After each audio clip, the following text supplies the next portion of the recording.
minuscule araignée noire avec des petits points rouges, oranges ou jaunes habite les champs, jardins ou même les habitations. La morsure est généralement indolore. C'est que quelques minutes après que la douleur apparaît, et peut être autant importante qu'une piqûre de vive. Si aucun traitement n'est fait, la douleur s'accompagne de troubles psychiques, éruptions cutanées et perte de poids. Même sans traitement, une personne en bonne santé récupérera tout seul au bout de plusieurs semaines.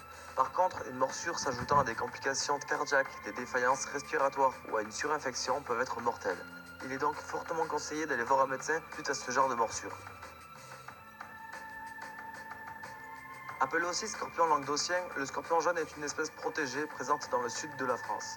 Si l'on dénombre peu de piqûres, c'est car cette espèce privilégie des habitats peu fréquentés par l'homme.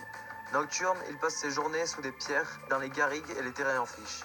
Mais si vous avez la malchance d'en croiser un, méfiez-vous. Sa piqûre très douloureuse peut engendrer des complications telles que des vomissements, des diarrhées, des troubles cardiaques et neurologiques, le coma, voire même la mort. Longtemps considéré comme inoffensif pour l'homme, de récentes études sur cette espèce ont conclu que la dangerosité du scorpion jaune est plus inquiétante que l'on ne pensait. Ce scorpion, plus présent en Afrique du Nord, est responsable d'environ 100 décès par an. En cas de piqûre, mieux vaut rapidement se rendre à l'hôpital.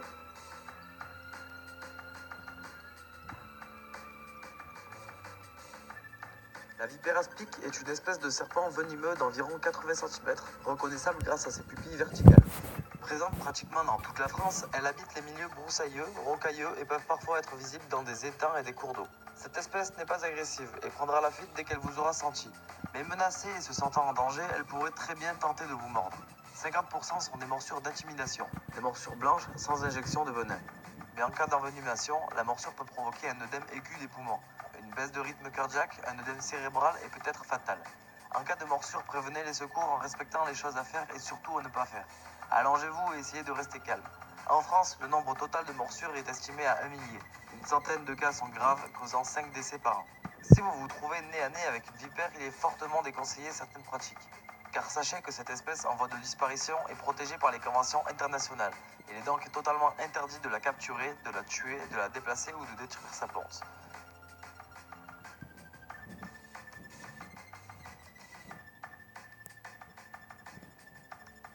Les hyménoptères, plus précisément les frelons, les guêpes et les abeilles, eux aussi peuvent être très dangereux pour l'homme. À l'âge de 20 ans, plus d'un adulte sur deux a déjà été piqué au moins une fois. Souvent bénigne, le risque concerne surtout les personnes allergiques ou les piqûres multiples. Chaque année, en France, on comptabilise une vingtaine de morts par piqûre d'hyménoptère, principalement chez les personnes subissant un choc anaphylactique. Sachez que même si vous n'êtes pas allergique, vous pouvez le devenir si vous êtes victime de plusieurs piqûres simultanément. Les symptômes d'alerte d'une réaction allergique sont des difficultés à respirer, un état de choc, pâleur, transpiration, sensation de faiblesse, un gonflement du visage ou de la gorge, apparition de plaques rouges, de démangeaisons. En présence de tels symptômes, le risque de choc anaphylactique est réel et grave, puisque potentiellement mortel. Seule la négligence de votre état physique suite au contact de ces animaux peuvent être fatales. N'attendez donc pas pour vous rendre aux urgences au plus vite.